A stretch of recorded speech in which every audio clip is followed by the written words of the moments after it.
श्रीमद्भागवत गीता अध्याय 11 विराट रूप। अर्जुन ने कहा, आपने जिन अत्यंत गुह्य आध्यात्मिक विषयों का मुझे उपदेश दिया है उसे सुनकर अब मेरा मोह दूर हो गया है। हे कमल नयन, मैंने आपसे प्रत्येक जीव की उत्पत्ति तथा लय के विषय में विस्तार से सुना है और आपकी अक्षय महिमा का अनुभव किया है। हे पुरुषोत्तम, हे परमेश्वर, यदि आपको मैं अपने समक्ष आपके द्वारा वर्णित आपके वास्तविक रूप में देख रहा हूँ, किंतु मैं यह देखने का इच्छुक हूँ कि आप इस दृश्य जगत में किस प्रकार प्रविष्ट हुए हैं। मैं आपके उसी रूप का दर्शन करना चाहता हूँ। हे प्रभु, हे योगेश्वर, यदि आप सोचते हैं कि मैं आपके विश्व रूप को देखने में समर्थ हो सकता हूँ तो कृपा करके मुझे अपना असीम विश्व रूप दिखलाइए। भगवान ने कहा, हे अर्जुन, हे पार्थ, अब तुम मेरे ऐश्वर्य को, सैकड़ों हजारों प्रकार के दैवी तथा विविध रंगों वाले रूप को देखो। हे भारत, लो तुम आदित्यों, वसुओं, रुद्रों, अश्विनी कुमारों तथा अन्य देवताओं के विभिन्न रूपों को यहाँ देखो। तुम ऐसे अनेक आश्चर्यमय रूपों को देखो जिन्हें पहले किसी ने ना तो कभी देखा है और ना सुना है। हे अर्जुन, तुम जो भी देखना चाहो उसे तत्क्षण मेरे शरीर में देखो। तुम इस समय तथा भविष्य में भी जो भी देखना चाहते हो उसका यह विश्व रूप देखने वाला है। यहाँ एक ही स्थान पर चर अचर सब कुछ है, किंतु तुम मुझे अपनी इन आँखों से नहीं देख सकते। अतः मैं तुम्हें दिव्य आँखें दे रहा हूँ, अब मेरे योग ऐश्वर्य को देखो। संजय ने कहा, हे राजा, इस प्रकार कहकर महायोगेश्वर भगवान ने अर्जुन को अपना विश्व रूप दिखलाया। अर्जुन ने उस विश्व रूप में असंख्य मुख, असंख्य नेत्र तथा असंख्य आश्चर्यमय दृश्य देखे। यह रूप अनेक दैवी आभूषणों से अलंकृत था और अनेक दैवी हथियार उठाए हुए था। यह दैवी मालाएं तथा वस्त्र धारण किए था तथा उस पर अनेक दिव्य सुगंधियाँ लगी थीं। सब कुछ आश्चर्यमय, तेजमय, असीम तथा सर्वत्र व्याप्त था। यदि आकाश में हजारों सूर्य एक साथ उदय हों तो उनका प्रकाश शायद परम पुरुष के इस विश्व रूप के तेज की समता कर सकें। उस समय अर्जुन भगवान के विश्व रूप में एक ही स्थान पर स्थित हजारों भागों में विभक्त ब्रह्मांड के अनंत अंशों को देख सका। तब मोहग्रस्त तथा आश्चर्यचकित रोमांचित हुए अर्जुन ने प्रणाम करने के लिए मस्तक झुकाया और वह हाथ जोड़कर भगवान से प्रार्थना करने लगा। अर्जुन ने कहा, हे भगवान कृष्ण, मैं आपके शरीर में सारे देवताओं तथा अन्य विविध जीवों को एकत्र देख रहा हूँ। मैं कमल पर आसीन ब्रह्म, शिव जी तथा समस्त ऋषियों एवं दिव्य सर्पों को देख रहा हूँ। हे विश्वेश्वर, हे विश्वरूप, मैं आपके शरीर में अनेकों नेक हाथ, पेट, मुंह तथा आँखें देख रहा हूँ जो सर्वत्र फैले हैं और जिनका अंत नहीं। आप में न अंत दिखता है, न मध्य और न आदि। आपके रूप को उसके चकाचौंध तेज के कारण देख पाना कठिन है, क्योंकि वह प्रज्वलित अग्नि की भांति अथवा सूर्य के अपार प्रकाश की भांति चारों ओर फैल रहा है। तो भी मैं इस तेजोमय रूप को सर्वत्र देख रहा हूँ जो अनेक मुकुटों, गदाओं तथा चक्रों से विभूषित है। आप परम आद्यज्ञ वस्तु हैं। आप इस ब्रह्मांड के परम आधार आश्रय हैं। आप अव्यय तथा पुराण पुरुष हैं। आप सनातन धर्म के पालक भगवान हैं। यही मेरा मत है। आप आदि, मध्य तथा अंत से रहित हैं। आपका यश अनंत है। आपकी असंख्य भुजाएं हैं और सूर्य तथा चंद्रमा आपकी आँखें हैं। मैं आपके मुख से प्रज्वलित अग्नि निकलते और आपके तेज से इस संपूर्ण ब्रह्मांड को जलते हुए देख रहा हूँ। यद्यपि आप एक हैं, किंतु आप आकाश तथा सारे लोकों एवं उनके बीच के समस्त अवकाश में व्याप्त हैं। हे महापुरुष, आपके इस अद्भुत तथा भयानक रूप को देखकर सारे लोग भयभीत हैं। देवों का सारा समूह आपकी शरण ले रहा है और आप में प्रवेश कर रहा है। उनमें से कुछ अत्यंत भयभीत होकर हाथ जोड़े आपकी प्रार्थना कर रहे हैं। महर्षियों तथा सिद्धों के समूह कल्याण हो कहकर वैदिक श्रोतों का पाठ करते हुए आपकी स्तुति कर रहे हैं। शिव के विविध रूप आदित्यगण, वसु, साध्य, विश्वदेव, दोनों अश्विनी कुमार, मरुदगण, पितृगण, गंधर्व, यक्ष, असुर तथा सिद्धदेव सभी आपको आश्चर्यपूर्वक देख रहे हैं। हे महाबाहो, आपके इस अनेक मुख, नेत्र, बाहु, जंगा, पांव, पेट तथा भयानक दांतों वाले विराट रूप को देखकर देवतागण सहित सभी लोग अत्यंत विचलित हैं और उन्हीं की तरह मैं भी हूँ। हे सर्वव्यापी विष्णु, नाना ज्योतिर्मय रंगों से युक्त आपको आकाश का स्पर्श करते मुख फैलाए तथा बड़ी बड़ी चमकती आंखें निकाले देखकर भय से मेरा मन विचलित है। मैं ना तो धैर्य धारण कर पा रहा हूँ, न मानसिक संतुलन ही पा रहा हूँ। हे देवेश, हे जगनिवास, आप मुझ पर प्रसन्न हो। मैं इस प्रकार से आपके प्रलाग्नि स्वरूप मुखों को तथा विकराल दांतों को देखकर अपना संतुलन नहीं रख पा रहा हूँ। मैं सब ओर से मोहग्रस्त हूँ। धृतराष्ट्र के सारे पुत्र अपने समस्त सहायक राजाओं सहित तथा भीष्म, द्रोण, कर्ण एवं हमारे प्रमुख योद्धा भी आपके विकराल मुख में प्रवेश कर रहे हैं। उनमें से कुछ के शिरों को तो मैं आपके दांतों के बीच चूर्णित हुआ देख रहा हूँ।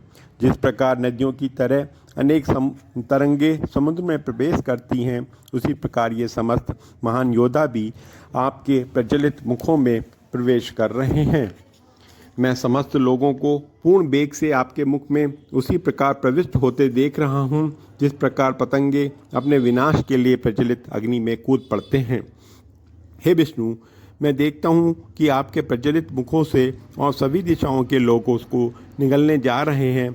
आप सारे ब्रह्मांड को अपने तेज से आपूरित करके अपनी विकराल झुलसाती किरणों सहित प्रकट हो रहे हैं। हे देवेश, कृपा करके मुझे बतलाइए कि इतने उग्र रूप में आप कौन हैं। मैं आपको नमस्कार करता हूँ, कृपा करके मुझ पर प्रसन्न हो। आप आदि भगवान हैं।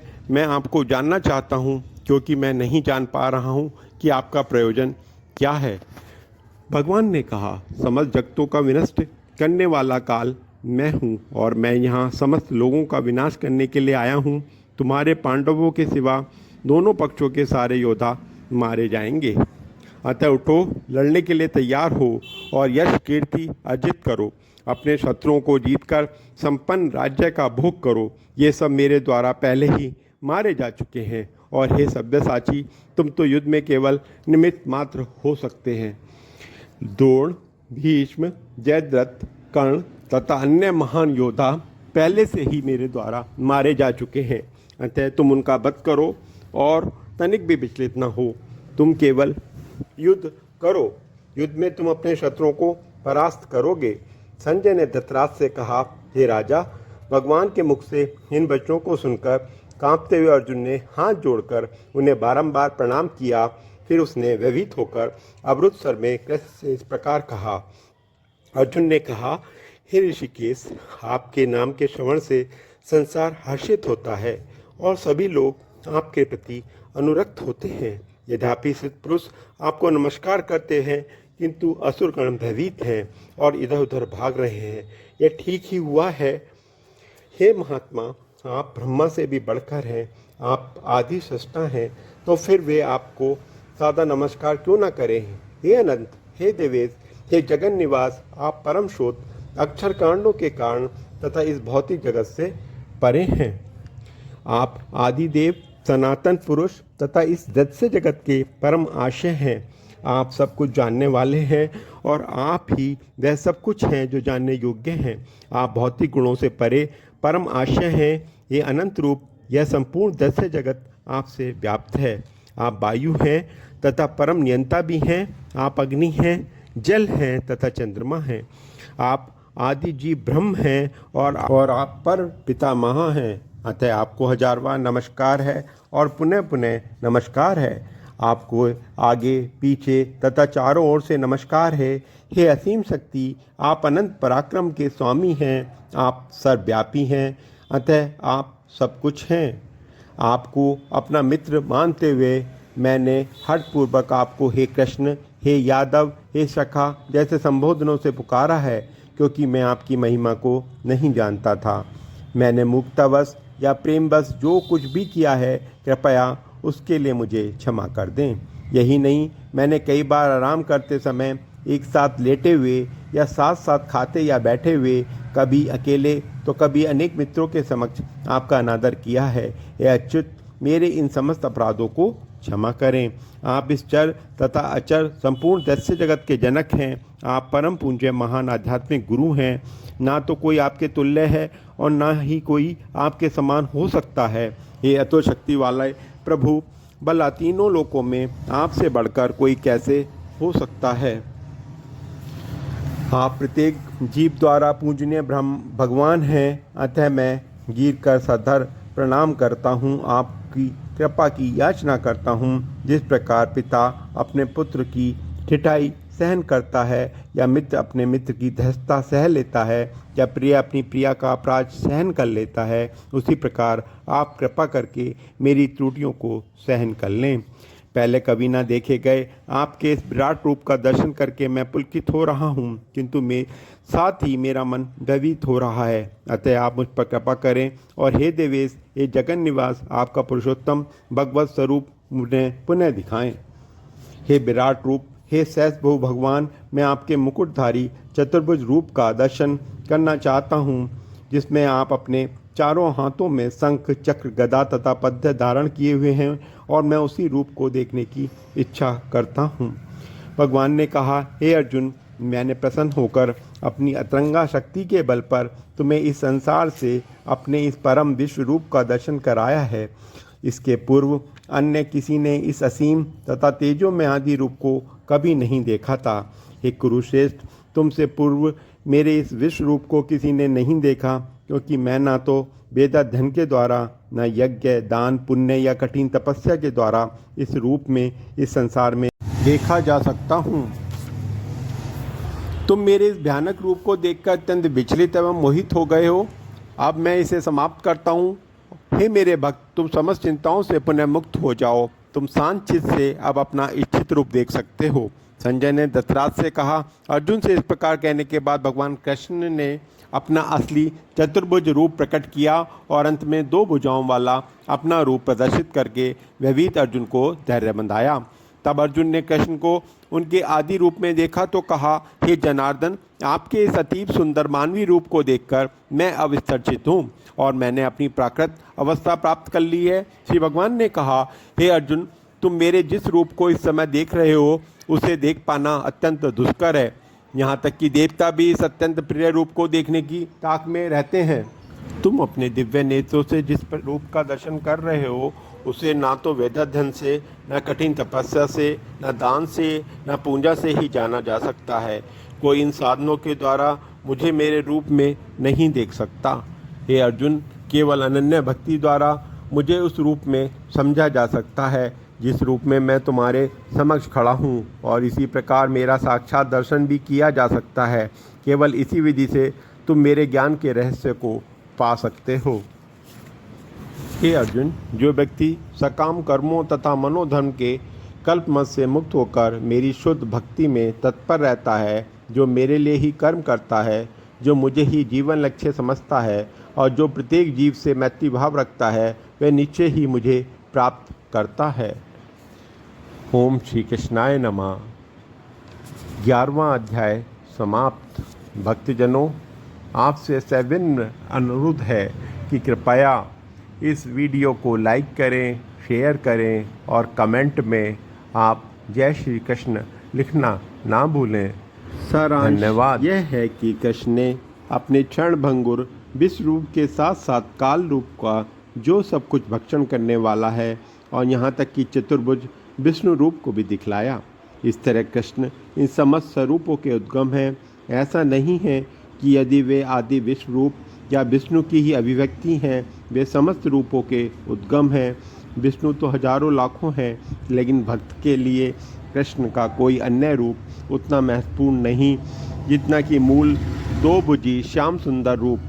ब्रह्म संहिता में कहा गया है कि जो प्रेम या भक्ति भाव से कृष्ण के श्याम सुंदर रूप के प्रति आसक्त है, वे सदैव उन्हें अपने हृदय में देख सकते हैं और कुछ भी नहीं देख सकते। अतः मनुष्य को समझ लेना चाहिए कि इस 11वें अध्याय का तात्पर्य यही है कि श्री कृष्ण का रूप ही सर्वोपरि है एवं परम विस्तार है। धन्यवाद।